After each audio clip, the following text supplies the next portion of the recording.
Que Dieu vous bénisse. Nous sommes à notre jour 14, c'est-à-dire au dernier jour de la semaine sur le revêtement.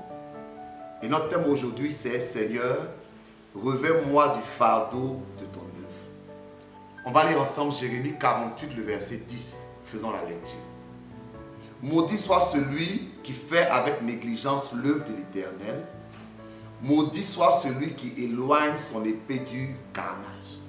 C'est un verset qui semble effrayant. On parle de malédiction. Mais je veux prendre le verset dans le sens opposé. Donc, plutôt que de dire maudit soit celui qui fait avec négligence l'œuvre de l'Éternel, je vais prendre le côté opposé. Béni soit celui qui fait avec zèle l'œuvre de l'Éternel. Je veux qu'en 2021, tu t'impliques dans l'œuvre de Dieu avec zèle, car c'est ta source de bénédiction.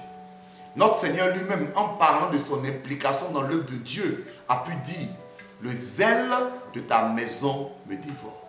Que le zèle de la maison de Dieu te dévore. Que tu sois impliqué dans l'œuvre de Dieu. Quand tu vas faire ça, Dieu va te bénir. On va oublier maudit là. Tu vas entrer dans béni. Donc, j'appelle sur ta vie la bénédiction à cause de ton implication dans l'œuvre de Dieu.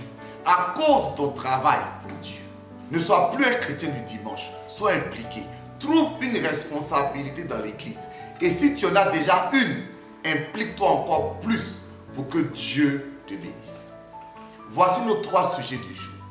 Sujet 1. Seigneur, revêt-moi du fardeau de ton œuvre. Sujet 2. Seigneur, donne-moi de m'investir dans ton œuvre comme toi tu le désires.